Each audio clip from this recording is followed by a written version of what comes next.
Bonsoir, bonsoir, bonjour, c'est Congo News 24. Bande Konanga, comme toujours avant de commencer notre émission, nous disons merci à Dieu. Nous disons merci à nos chers abonnés et téléspectateurs qui nous suivent partout dans le monde et en RDC. Bande Konanga, soyez les bienvenus. À la une, chers téléspectateurs, on va commencer cette émission Bandeko avec EAC égale à 1,23 RDF. Maloba Oewuti na Nord Kivu. Le peuple demande le départ de l'EAC et ONU. Une délégation de l'ONU aussi attendue en RDC. Délégation ya ONU bazakuya. Makamoza minene. Alors, Bokoyoka Bandeko, débat Oyo, la presse française, Congolais bazaku exprime Bokoyoka ba réaction ya ndenge na ndenge. Bandeko Bokoyoka, ndenge nini ba Congolais bazolo ba pona ba occidentaux. Bakangi maboko, les États-Unis, la France, ba pays wana nyonso. Bokoyoka réaction bandeko. Tous à la connecter, peut te développer mon émission la biso. Et puis te roloba lisusu, ya convoi ya ONU où ils ont attaqué la population. Deuxième point, chers téléspectateurs. Les plans de Fachi dévoilés, panique totale na Rwanda, bandeko Bokoyoka, volontaire chef de l'État. Ndenge nini a kusilisa guerre à l'Est, à quoi en finir avec RDF 1,23. Bandeko ça somme. Et puis, après, marche contre l'EAC, FARDC Zolaksaba Congolais était aux alliés. Marche de FARDC Nabanzela Yagoma pour rassurer la population était aux alliés contrôle. Tous à la connecter, peut-être développer mon émission la biso. Bandeko makamboza minene. Toko bande émission na biso avec Oyo et le Kakina Est Ozo continue peuple ti azaka kakutomboka malgré il y a le calme maintenant à Goma peuple à Lobiboyi et ainsi égal à RDF 1,23. Alors bazomona tina te baza na mboka na biso Bokoyoka ba question bazotuna ba Congolais pe réaction ya ba Congolais na émission oyo ba français ba sasir et Enyakif toke na onto oyoka ba Congolais moko na moko toyeba nende ko analyser yango bande ko la situation à l'est peuple a décidé na ndenga mukite alors manifestation et salamaki peuple a dû ba décision à makasi pour na bateau yo bakende makambo za minene bandeko. Alors tant to tanga yango pour to avancer nango malembe peut to débattre yango parce que l'heure est grave. La police a évacué le 7 février après-midi toutes les barricades placées par les manifestants sur les artères principales de la ville de Goma. Donc lobby mardi mon boulot est à l'équipe. Alors peuple azoloba clairement été EAC égale à RDF 1,23. Alors, le peuple demande le départ de l'EAC et l'ONU. Une délégation de l'ONU pesée à la RDC na Mboka na biso. Alors, la police a évacué Neto Tangiwana, c'était hier. La tension qui a vécu dans la ville ce matin s'est décryptée et cet après-midi. Les manifestants qui étaient perceptibles en grand nombre sur les différents carrefours de la ville ne sont plus visibles, sauf dans les quartiers périphériques de Madjengo, Bouyene et Ndotu. Et quelques badauds défiaient jusqu'à début de la soirée les forces de l'ordre.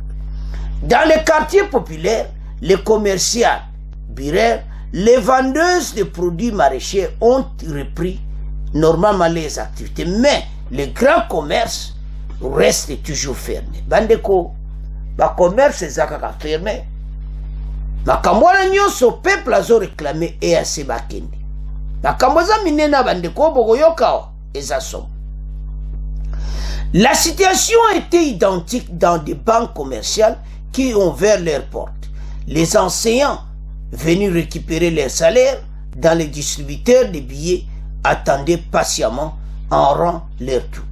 La police et les maires de Goma ont encore appelé les manifestants à se retirer des théâtres de manifestations pour ne pas donner l'occasion à l'ennemi d'infiltrer la ville. Alors, police n'a mère Goma Constandima, yebisi population était permettre l'ennemi na oisoleka. Pandeko, situation za peno ya kosakana. Alors, boyoka message ya société civile. Dans ce même document, la société civile du Nord Kivu invite la force de l'EAC à passer à l'offensive contre les M23 pour éviter une crise sécuritaire dans la zone. Alors, Tolanda, bande kunanga, pour débat oyo, eza ya kosakana te. Do bato oyo bazana problème sérieux, na bango, na MONUSCO, dégage. Pourquoi? MONUSCO, délégation de la RDC. Soko Tangiwana, le sous-secrétaire général de l'Afrique, Martha Fope, pour l'appui au maintien de la paix, Elisabeth, celui pour l'État des droits et les institutions de sécurité, Alexandre Zouev, et la direction régionale pour l'Afrique, programme des Nations Unies pour le développement, seront en RDC du 8 au 12 février. Donc, Bazal Lelo, ti le 12. Selon le secrétaire général des Nations Unies, Guterres, la visite vise à assurer la cohérence et l'alignement des initiatives de l'ONU qu'on s'y appuie intégrées aux priorités nationales en matière de maintien de la paix. Maintien de la paix, un accent particulier sur le désarmement, démobilisation, la réintégration et la stabilisation. Donc, il y a une délégation penda. Ça la 4 jours. Bayakotala ozolekana es. Boyakotala. Alors, toyokaba réaction ba congolais moko na moko, la presse française bazo tuna ba question. Bon, to meka ko développer moko na moko. Alors, Tolanda. Bonjour. Bonjour Wandri. Vous nous appelez de Goma, Emmanuel, et vous souhaitiez témoigner puisque vous-même vous avez manifesté ces derniers jours pour exprimer votre colère. Exactement, on a marché, on a manifesté notre colère, et cette colère, j'essaie de la résumer au fait en 3 petits points. Oui. Le premier point, c'est que le peuple n'a fait qu'exprimer leur déception face à l'inertie au fait de forces de East African Community que nous qualifions aujourd'hui de pro-M23. Pourquoi? Parce que incapables de passer à l'action conformément à leur mandat, car s'ils ne sont pas des touristes, mais aussi ils ne sont pas d'observateurs dans cette ville. Donc pour vous, excusez-moi, Emmanuel, excusez-moi, j'ai envie de comprendre votre analyse, vous qui êtes sur place, votre témoignage est évidemment hautement important. Pour vous, la passivité des troupes est-africaines est le signe d'une certaine complicité avec les rebelles.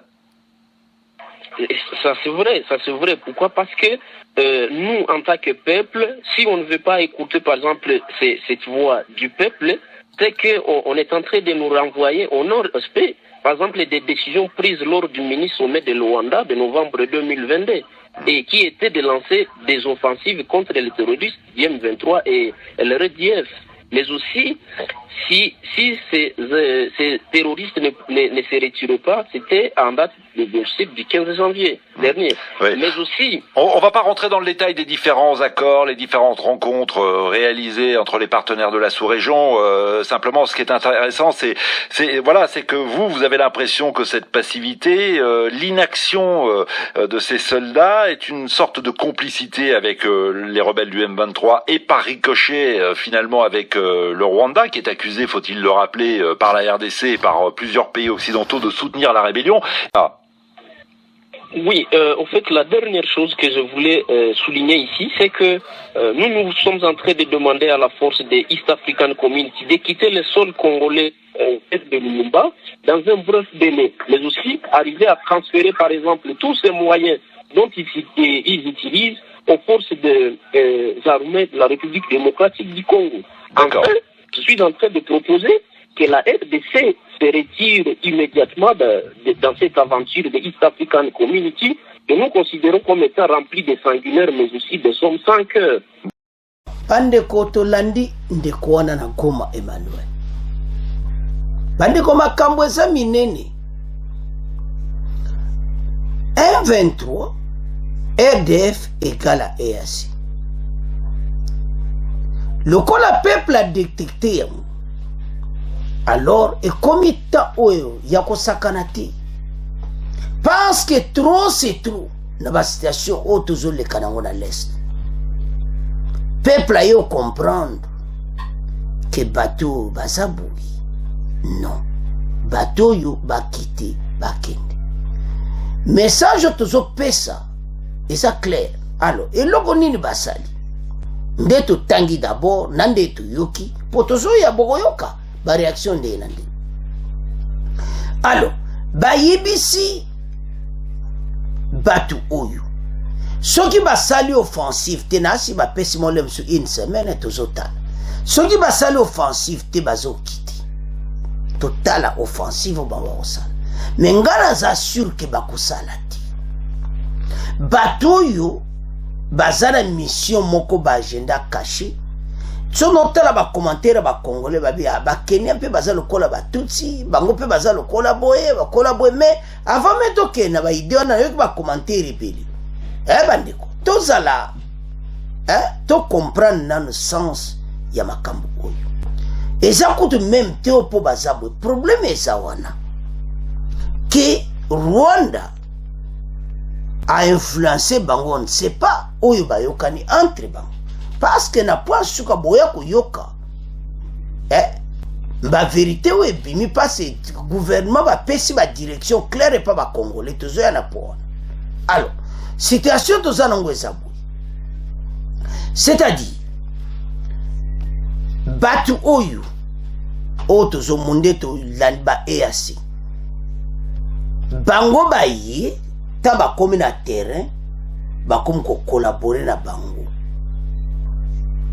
au lieu que ba yaki offensif bazo salati ba konko solola na ba M23 peuple amoni bango alors ndenge ba émission tozo sala et ça que ba congolais ba partager une partie ko yeba ko bande ko nyoso ba comprendre batoyo il faut ba quitter le sol congolais ya ntia tozo na ba émission wana eza ba français baza ko animer tango ba français bazo loba yango bazo mona kepena bateau yo no clair alors presse wana baza ngo clair ba bombiti ndeko yo Emmanuel ya Goma bango bazala ki kuna et puis eloko monsieur lobi na sukawa la communauté internationale bakangi matoi bazo lobe le côté ils n'ont rien dit.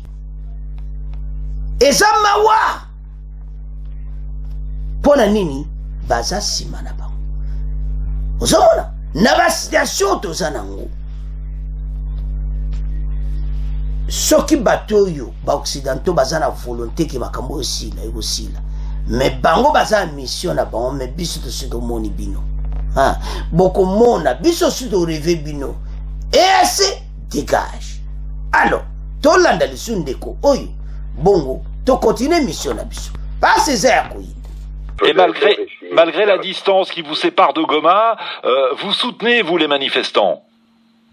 Je soutiens les manifestants, ils expriment leur opinion, puisque ça n'est assez, puisque ça fait un moment qu'on attend qu'il y ait une solution, d'abord sur le plan diplomatique, avec le soutien de tous les États africains et du monde, mais il s'avère qu'aujourd'hui, on constate qu'on fait du surplace. Et je pense qu'il n'y a pas d'autre solution, soit que certaines puissances comme la France et les États-Unis, de manière réellement solide, puissent prendre leur téléphone, appeler Kagame, qu'il arrête ces exactions. Deuxième possibilité, c'est aussi aux autorités congolaises de pouvoir prendre leurs responsabilités et faire en sorte de répondre aux soucis de l'opinion publique, c'est-à-dire du peuple congolais. Ezaya koyinda bandeko tolandia bango boccidentaux bazwana au téléphone babenga Kagame bayebisa atika otika me bazosala yango te mission na bango zawabi na Ukraine bolandi bandeko na Ukraine bazopesa minduki tout ça parce que soki bali ko aider biso ba kopesa biso pe ba arme makasi Rwanda ba arme wana zozwangwa ba arme wana Rwanda o azobunda bolandi bandiko bazonzwa ba arme wana et pas Occident. C'est l'Occident qui donne ses armes. Ba ko boma bandiko na biso Rwanda ko maintenir te ba roquette en l'air nyosa zobeta tout ezoya kaka donc azu yango mais ako tirer o ba tirer sukoy azu yango voilà et pas makambo ça ndeko wana no bekle bazo bengati mais ndeko wana sunine point mot très important par gouvernement na biso boyoka peuple boyoko population zolo population zomona mais réponse ndeko yo tokoyoka on a point suka parce que gouvernement apesi wa point moko clair donc situation ezawana ese bakiti bakende makambo eza minene émission ebokoyoka ba ndenge na ndenge voilà parce que soba on ba bengi makambo esili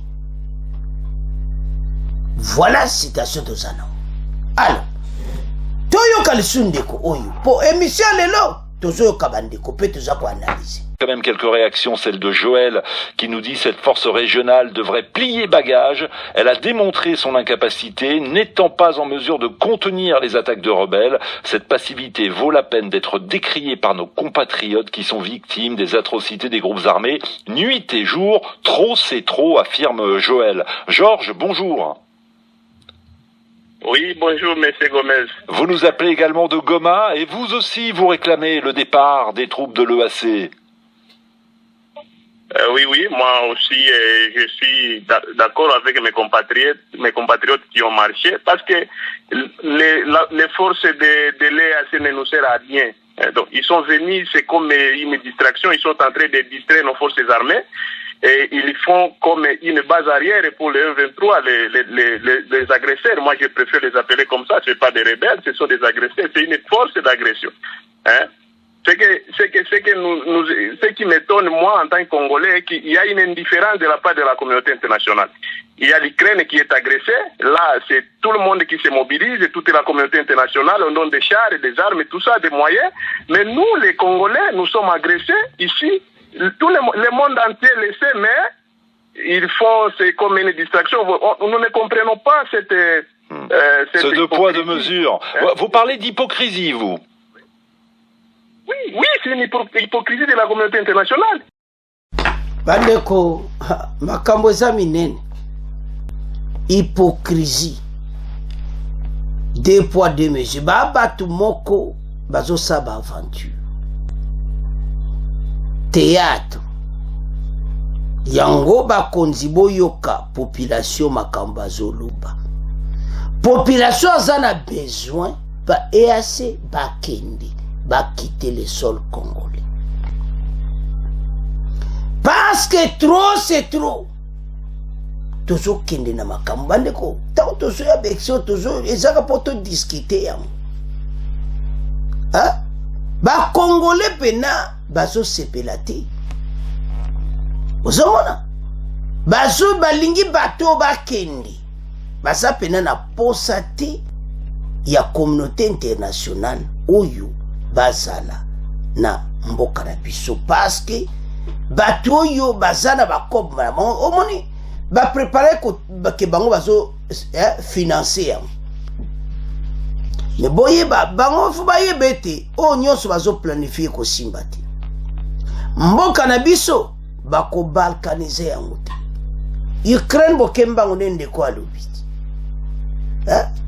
ndeko Georges merci parce que tala bande konde bozoka bango bazana ba province nena nde na mboka na biso bazo tala la situation amoni qu'il faut baloba eza makambo très important pour na mboka tant bexro ezoye eza po yo o comprendre que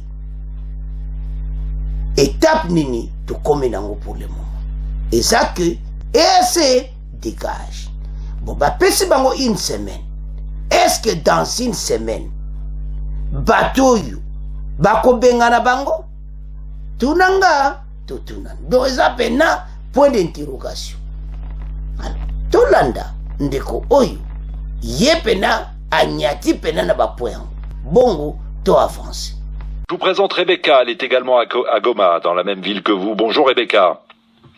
Bonjour. Est-ce que Bonjour, Goma. vous partagez l'analyse et le témoignage de Georges à l'instant?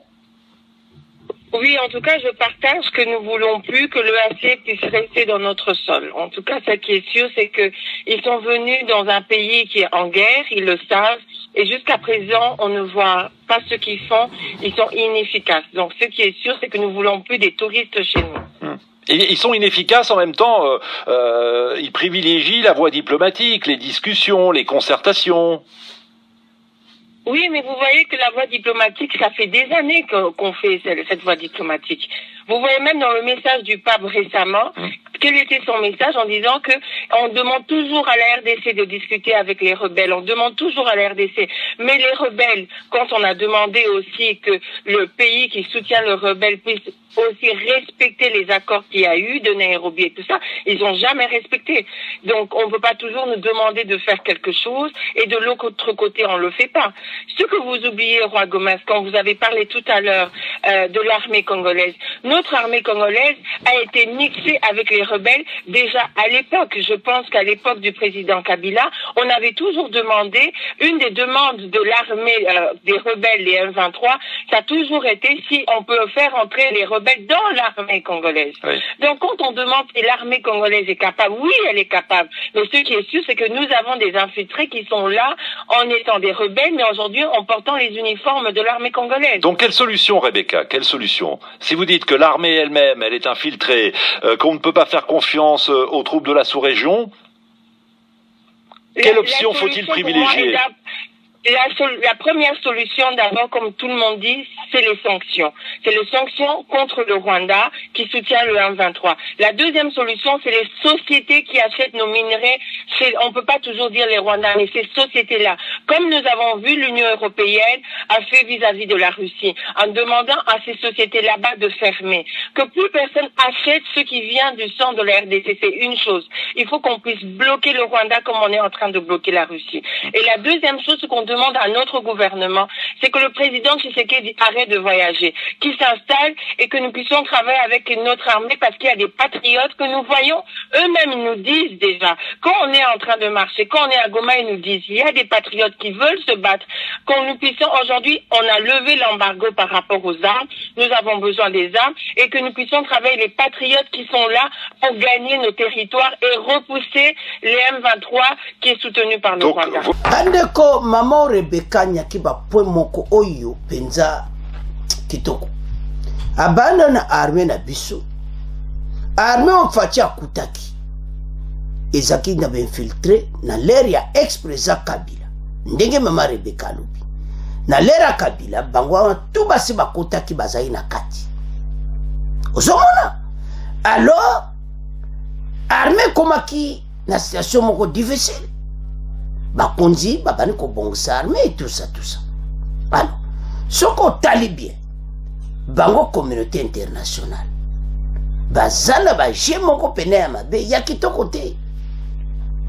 Osomona. Alors, maintenant, situation ya ba minere na psete kamali bande zo wuta na ba groupe armé wana. Bango bako sala embargo moko côté à président rwandais. Mais bango bako sala te.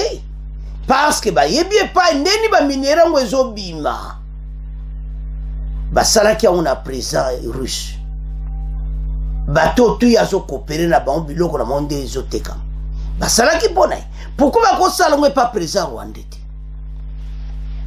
ça te ba congolais to comprendre makambo bango bazolinga biso to bénéficier ozomona balinga to bénéficier oyo tozana ngoti yango ba congolais to telema pona mboka et comme ta obiso nyonso to avancer ensemble pour to gagner masolo oyo parce que eze sous kalate to ko gagner mboka oyo bande ko boko yoka na point suka message ndeni président de la république bazo bongisa tala ba konzi ba yebi bazo ba yebi ke comme ta kalate décision to kozwa ekoyinda na ndenga mokete. Donc oyo ga apela ke bato na tout dégage. Alors peuple déjà zo benga na EAC bazaba en tout cas na bato ensemble toko continuer sur makambo abwiti. Alors bandeko oyo gaka eza mobulu match eza ya kosakana te. Alors ndeko Rebeka touché wa pomo clair armée wana bakutaki oma watru facha bani ko bongsa armée wana. Alors voilà, alors ezo senga eti bato pe communauté internationale batika ko protéger Rwanda koza sibana yi. Mais est-ce que bakotika? Alors seule solution et se dégage faire de cette manduki beta bato biloko moto bato bakende po ba congolais basi balembi ba congolais bazana posa et sonne comme kimia peuple kwa ko souffrir tende ko na mosa utoloba aza mutagoma alors zo mona ngona misu ba yibi zoleka kuna. Alors EAC dégage bango tout EDS M23 RDF mutumoko botika mboka na biso. Ce qui se passe aussi avec la force de l'EAC, qui a reçu le mandat de venir combattre les forces. Oui, mais les soldats de l'EAC, pour l'instant, ce sont des Kenyans et des Burundais. Vous êtes en train de nous dire qu'on ne peut pas, que la RDC ne peut pas avoir confiance en ces deux pays.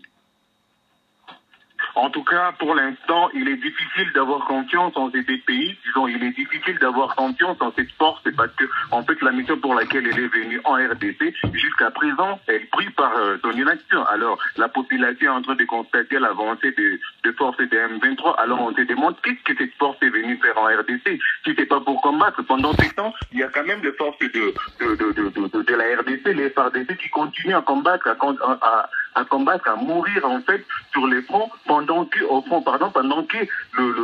force de EAC reste juste là en train de se promener dans nos vies. Et ça, c'est inacceptable. Ça ne se comprend pas, absolument pas.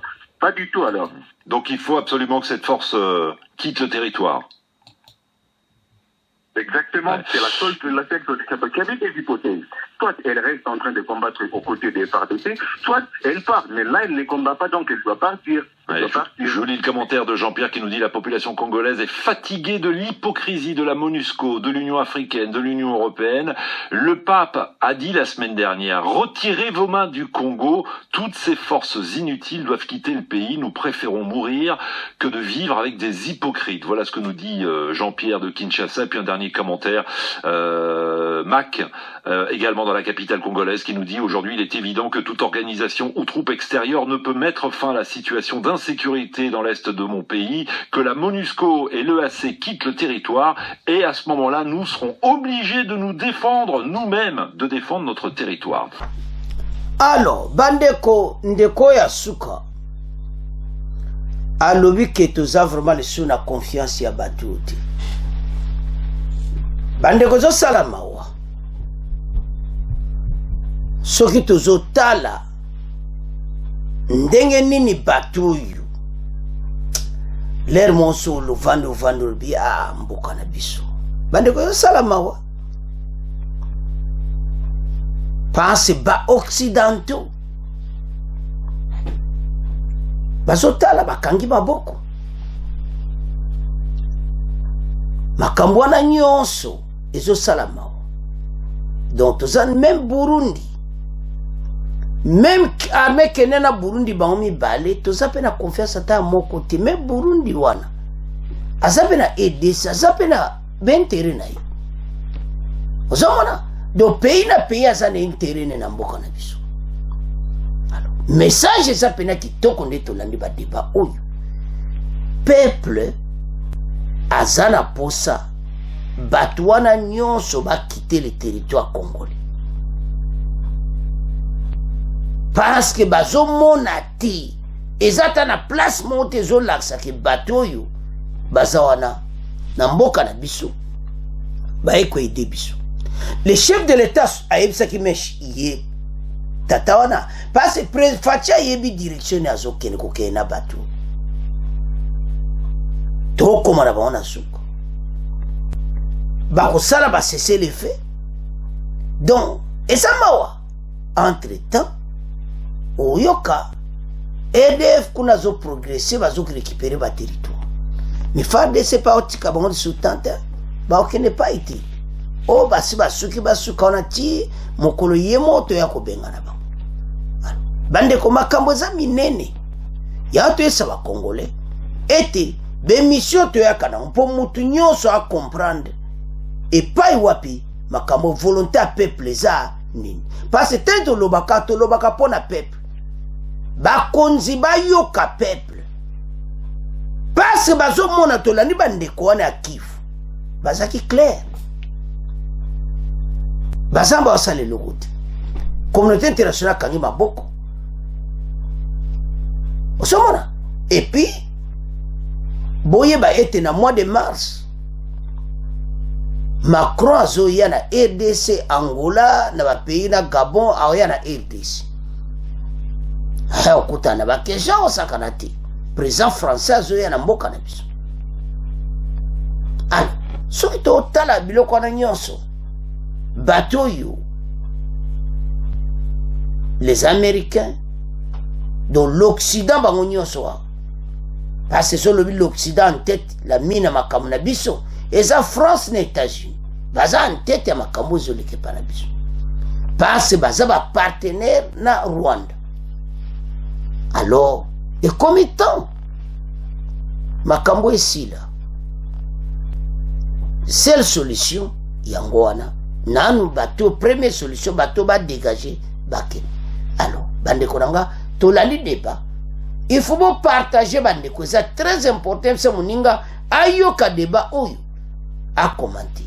Alors, bandeko nanga c'est à ce point tokomo tika premier point tokomo kena deuxième point. Tokomi na point na biso oyo eyindi FARDC azwi makambo ya main basali marche batamboli na Goma kolakisa peuple confiance kolakisa moke toza wana parce peuple alobaki alinsu komona ba force MONUSCO te na nzela alinsu komona ba force ya EAC ba force ya bwe bamona nde FARDC na kati manzela ya Goma makambo eza minene FARDC atambolaki wana première partie deuxième partie tokoyoka la volonté ya chef de l'État mokonza mboka azosala nini pona situation oyo ezoleka na est eza makambo akosakana te. Alors forces armées de la République démocratique du Congo après manifestation contre l'EAC batambolaki na kati ya Goma bayebisi population ke tozolakisa bino ete toza wana donc oyo kakosakana te marche na file pena bazotambola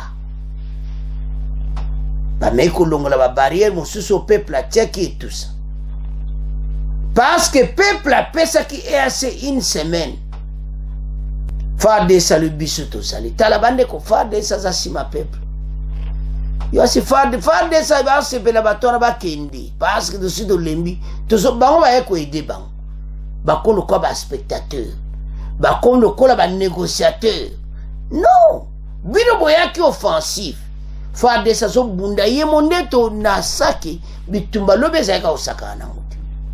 Alors ntango bitumba wana ezoleka bato baosala eloko te tokoloba nini voilà. Alors totanga yango après tokoya na message na volonté ya chef de l'État eza nini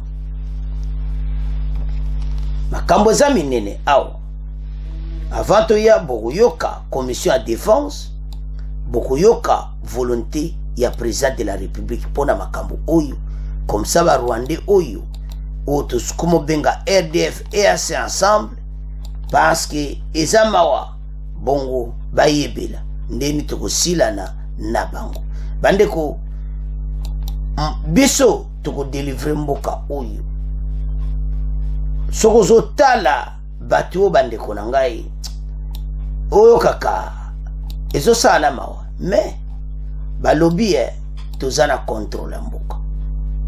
Alors tant balobi ke toza na contrôle donc tozo contrôler mboka na biso toko gagner match oyo. Alors ndenge pourquoi makambo pourquoi batambol na nzela ba marché parce que peuple l'herbe sa manifestation balubaye ketolunsu komona bato wana nzela te.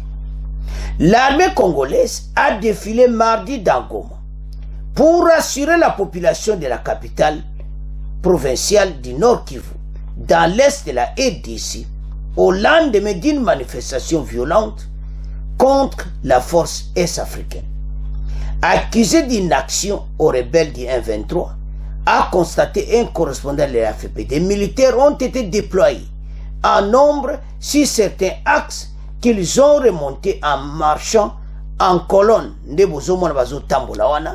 Donc marche moko kaka en colonne. Et ça pour nini parce que tout l'axe peuple qui tous allés. Donc FARDC à ça la contrôle. Alors l'objectif de cette marche de dissuasion des forces armées de la RDC était de rassurer la population, de lui montrer que l'armée est là, prête, parée à toute éventualité, a déclaré au journaliste le colonel Guillaume Djike, porte-parole à RDC. Alobi, FARDC azotambula na nzela Goma. Koyesa que peuple était bozana kimia. Ba Rwanda wana M23 bakotika la jamais kobote la Goma. Et puis ndenge baza bakotika la kogaye machote pour faire des sazara contrôle ba mesure eza déjà prise. Nde bazotambula ba yebi volontaire chef de l'État. Mais toujours na point boyoka volontaire mokonzi ezani. Les manifestations, lundi, une manifestation appelle à un collectif de mouvements citoyens s'était achevé par des pillages de boutiques, des églises, par des rwandophones. Balobi, qui ba rwandophone penza, motubaye ko sala ba pillage. Les manifestations, je m'excuse, les manifestants protestaient contre la passivité des militaires de la force de la communauté des États de l'Afrique de l'Est, dont les premières troupes kenyanes ont été déployées en novembre à Goma. Les organisateurs qui projetaient de mener plusieurs jours de grève générale ont appelé dans la soirée la levée du mouvement, mais la plupart des commerces ont été fermés. Donc, marche onde bozomona bango na nzela eza pona ko assurer population ete tozali. Voilà yango tomeka ko développer yango après toya na message à chef de l'État. Bandeko eza très important makambo tozoloba. Moni FARDC baza déterminé. Biso tozomona peut-être faiblesse, mais ngande nazomona bayebio bazosala. Mais bakonzi bazana ba stratégie belé na makambo ya est. Ndebo moni bazotambola na nzela wana kolefsa peuple biso tozali. Pour peuple alobi ke comment tozomona EAC na kati ya Goma alors que bazosala eloko te. Bango bayaki ki touriste ba EAC bakotambola so na nzela te na Goma. Bakanga makuna na kati état major mais topesi bango une semaine. Eza makamine. Tomona kaka FARDC na nzela yango moni batambolaki. FARDC bendele koyate la fierté d'être congolais. Zala fier na mboka na yo. Yango baso tambola na banzela Goma pona kolaksa peuple ete tozali. Bande ko bakonzi bazo bongama toke directement na point. Commission en défense eza dirigée na Bertin Bouonzi. A ko expliquer ba congolais volonté ya chef de l'État. Est-ce que position fatie eza nini dans ozo le canal est? Ya lobi boy ete oyo ezoleka na mboka na biso mokonza mboka aza na contrôle nango très bien. Bokoyoka ye alobi décision afatie eza boye bakongole tolanda mpona kosilisa guerre mpona libela toyoka lisu M23 un jour azonga te na mboka na biso. C'est pour cela qu'azo préparé armée na biso en conséquence. Et puis dans un pays indépendant,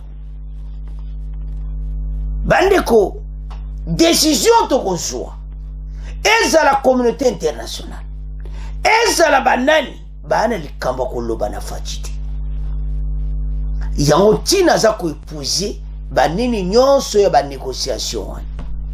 Donc d'une manière d'une autre, mokonza mboka kende na Bujumbura pemi fachaza na boule mususu.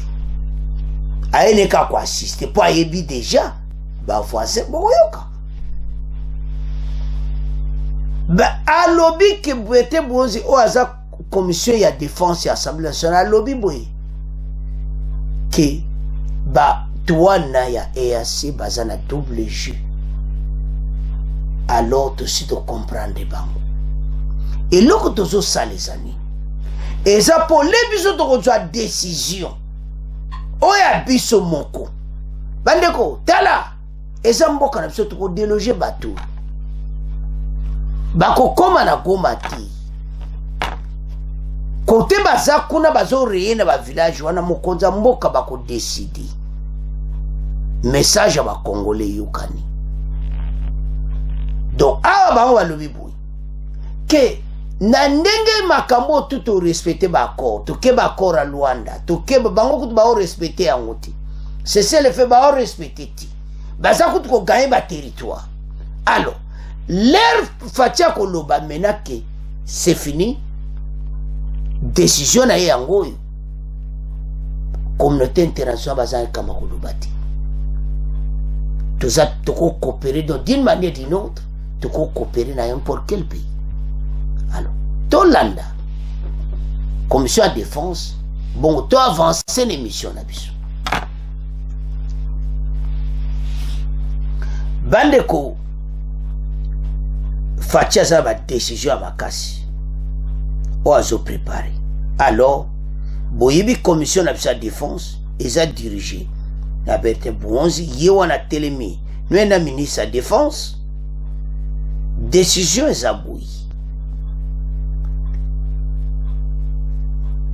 Ba nini nyonso ezali épuisé.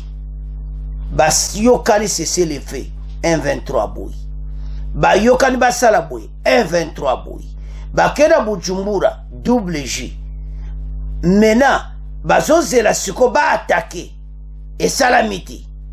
Offensive et salamiti. Parce que bazana une semaine.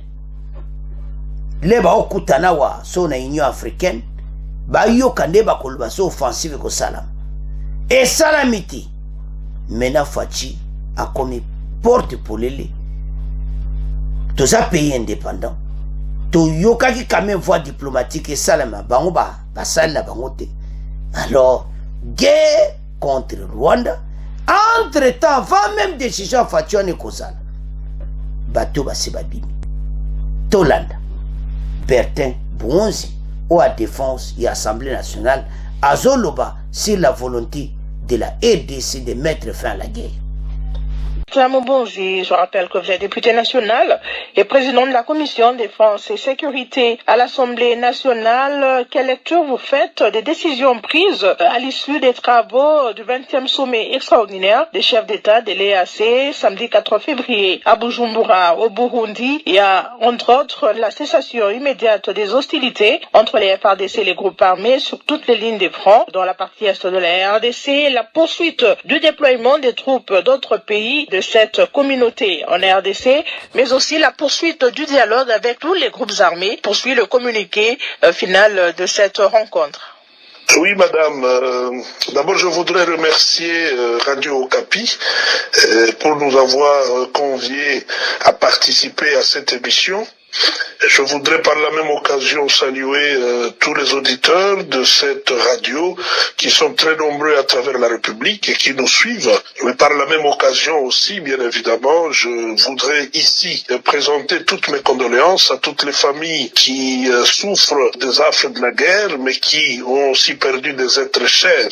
Nos frères, nos sœurs congolais qui meurent tous les jours à cause de cette guerre qui nous a imposée par le Rwanda. Alors, par rapport à la rencontre du sommet extraordinaire des chefs d'État de la communauté d'Afrique de l'Est tenu à Bujumbura le 4 février 2023. Je voudrais seulement ici souligner, madame, deux choses. La première, c'est la volonté manifeste du président de la République démocratique du Congo, son Excellence Félix Antoine Tshisekedi, de mettre fin à la guerre de l'Est. Et cette volonté, il l'a exprimée en mettant en action toutes les institutions de la République. Et là, je parle du Parlement, l'Assemblée nationale et le Sénat, ainsi que le gouvernement. Nous travaillons tous d'arrache-pied autour du président de la République en tant qu'institution pour que nous puissions trouver une solution définitive à cette crise.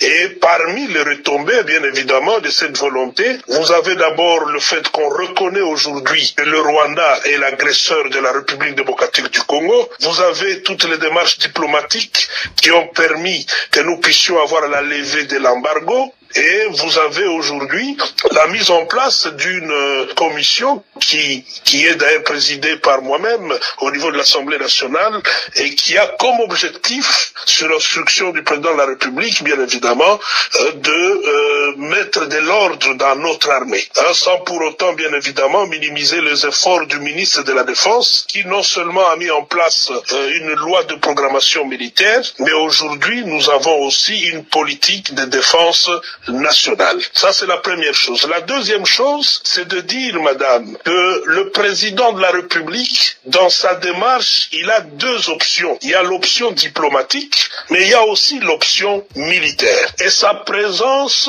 au Burundi va dans le cadre de cette option diplomatique. Cela veut dire qu'il n'a cessé de montrer à tous les autres chefs d'État de la communauté d'Afrique de l'Est qu'il reste ouvert au dialogue. Mais je pense qu'il y a des avancées très significatives et c'est ici le moment de le dire. Lorsque vous lisez le communiqué qui a été signé par le vice-premier ministre, le ministre des Affaires étrangères de la République démocratique du Congo, il y a des éléments qui devraient au fait nous inspirer, nous en tant que politiques, mais aussi en tant qu'analystes politiques. Ce qui est vrai, madame, l'objectif pour l'instant, c'est de terminer la guerre. Et nous sommes tous engagés dans cette démarche.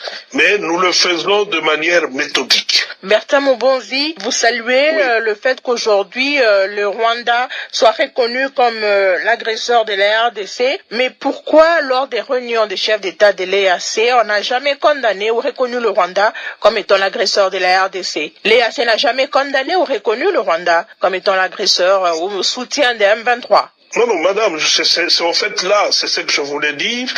Lorsque vous lisez notre communiqué, vous allez vous rendre compte qu'à l'unanimité, les participants ont relevé d'abord la non-application de la feuille de route, mais entre-temps, lorsque vous allez encore plus loin, il y a des pesanteurs qui gênent l'action de la force régionale. Et dans ces pesanteurs, madame, il y a effectivement le fait que dans la communauté d'Afrique de l'Est, il y a des pays qui malheureusement sont en train de jouer double jeu. Et cela a été évoqué de manière très claire.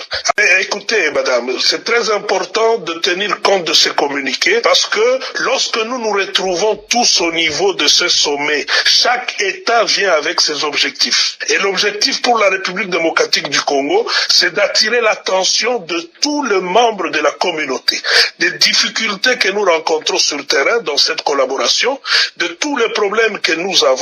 Et lorsque vous lisez de manière claire, lorsque nous, au niveau de notre pays, nous donnons comme condition sine qua non pour tout dialogue politique interne et diplomatique, on cite très bien la cessation du soutien des forces de défense du Rwanda, OM23. Donc ça, c'est quelque chose qui est clair. Est-ce que ça veut dire que le gouvernement congolais ne tient pas en compte le communiqué final du 20e sommet des chefs d'État de l'EAC? Non, madame, si vous lisez le communiqué de la République démocratique du Congo, c'est un communiqué qui ressort les points relevés lors de cette rencontre-là à ce sommet. Et donc aujourd'hui, il faudrait que les gens comprennent que nous sommes en train d'évoluer. À un certain moment, il y a des décisions graves qui vont être prises, mais nous aurons déjà, à notre niveau, nous aurons déjà atteint un niveau où nous avons exploité toutes les voies de sortie. Et c'est ce qui est en train d'être fait par le président de la République. Alors, donc demain ou après-demain, lorsqu'une action sera menée, personne ne dira que la RDC ne l'avait pas dit dans ces différents sommets que dans lesquels nous participons. Alors, au début, il y a la partie négociation, la partie diplomatique, mais il y a aussi la partie militaire. Donc il ne faut pas minimiser le fait que la République démocratique du Congo est en train de prendre toutes les dispositions pour permettre à notre armée, au moment opportun, d'être en mesure de mettre fin à cette guerre par la force. Ba Congolais, tolamuka, tolandi biso nyonso. Ba konti bazo mettre fin à la guerre. Volontaire chef de l'État en Rwanda. Bake Luanda. Bake na Luanda basali akora Luanda. Baye ba respecté. Bake siko Bujumbura. Dans une semaine, bazo kutana ba chef d'état-major. Oh, offensif et salamité. Donc, à partir de ce samedi, dans semaine où est Kozolanda, et à Sazuzanganda, peuple diabo bengana écoute les m'so avant. Parce que bazo sale le côté. Bon, ba korobo d'abord ba force m'so Soudan ba na ba koyati.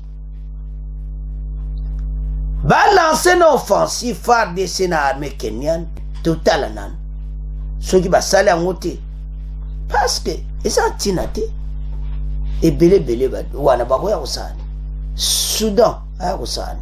Alors, ba Congolais baza déterminé na ndenge ya mokite bandeko na ngai. Alors, message est clair. Maintenant ba Congolais te comprendre la volonté à gouvernement. Balinga ki nyonso épousé maintenant balobi ke oyo tokozwa décision tokozwa parce que Fachi nde tolandi azatie deux options likola mesa, option diplomatique na option militaire. Diplomatique échoué, tout à la claire échoué dango déjà. Maintenant na option militaire bateau yo bako attaquer et l'acciner biso moko tomi en charge. Mokonzambo kaza vraiment côté wana za sage. Mais bayo kaka peuple so azolo bayo ko peuple so passe bazo bono na terre. Je crois même mission lelo et c'est mission mo ba congolais pena ba comprendre. Ah, non. Il faut bateau ba quitter le territoire congolais. Mais tu veux que semaine prochaine ne mouteza makam. Ba pese ba une semaine à partir mardi, ti mardi ezoya. Et puis, le chef de l'Union africaine, l'Union africaine, le chef d'état-major, total offensive. Au moins, place bakamoko suka, ndewana. Bujumbura na, yasuka. Union africaine, yasuka. Après, wana. Entre-temps, FARDC bende le koyati, bo pikle na sake na ndenga muketi, bato bako lekati. Parce que bazo profiter na temps oyo balobi cesser les faits bango bazo ya ko progresser les sociétés ba mesures à prises. Alors maintenant tu comprends la volonté ya Mokonzambo, tu comprends le gouvernement congolais azana posa wana eza commission de défense wana za assemblée nationale représentant ya ngana yo azo lobono du peuple pe azo pesa ke bango baso asoula kina ba institution nyonso. Tozo sil sabagero na makambo a es na suka quel que soit prix au côté biso. Bobi lobini. Tant azolo bake tant to doit décision autre kozwa motako ba biso. Bolandi na suka wana. Alors, match za ko yinda. Do bato yo bazana problème très sérieux. Match yo ezana maboko ba Congolais. Et ça n'a pas beaucoup na biso nyonso FARDC biso nyonso nsima FARDC bendele ekoya te pokala te tokoyoka. Alors ntango alobi na suka ke ntango décision biso ata biso za pays souverain tokoyoka na pays moko ekozala même scénario oyo esalamaki na 98 na Musée. Musée so bolandi interview ya Musée akala la guerre que nous a imposé biso. Musée alobi ke bazolinga ba concession to pesa so bolandi Musée interview ne to akala makambo tu Musée azali koloba yango mpe mokonzi ya mboka azoloba guerre ba imposé biso. Alors mandala baza offensif toyoki bakosala na bamuti. Maintenant position na biso eza yango wana nde tolandi Bertin Mozi o aza moko na commission ya défense ya Assemblée nationale. Alors volontaire mokonzi ya mboka toyoki bakongolais bopartage bopesa bamessage. Dossier oyo eza dossier moko akosakana dossier moko tozala pena mayele koto parce que mboka na biso décision oyo bakongolais bazwi ya tolo bakonzi boyokaka pe peuple. Pourquoi? Parce que moment oyo eza ba moment moko décisif. Semaine prochaine peuple apesa bango ke basala offensive. Et puis de l'autre côté mokonzi mboka azozela réunion ba chef d'état-major parce que ba na Union africaine pour lancer offensive one. Ce qu'offensive one est salamité bango nyonso dégage ba quitter le sol congolais.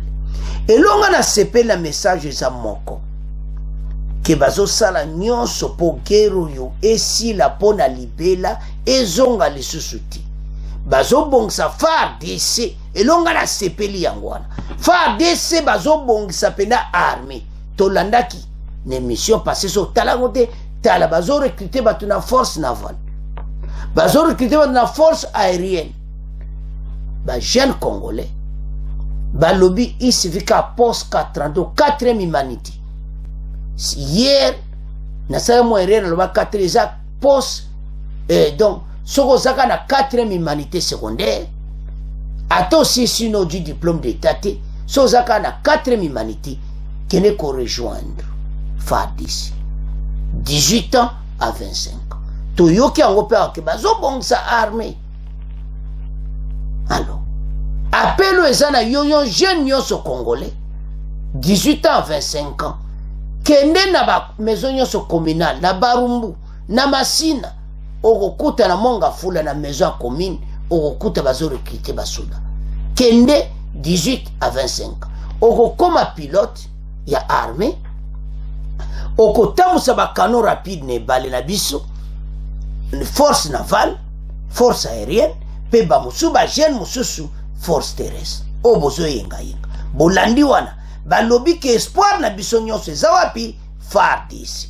Alors bazo bongsa armée pour guerre si la pointe parce que lelo soto komi epele ba frontière nyonso eza miné bato bazana place à kolekate ba congolais toyoki la volonté du gouvernement et comme état à action place aux alliés pesa lelo bapona mboka tika kozala naïf tellement biso za lo ba konzi baza naïf mais ça peut biso congolais nyonso to tellement pona mboka toyoki volonté ba konzi ba jeune nyonso 18 ans 25 ans kota na armée tozo silisa makambo oyo ezosila.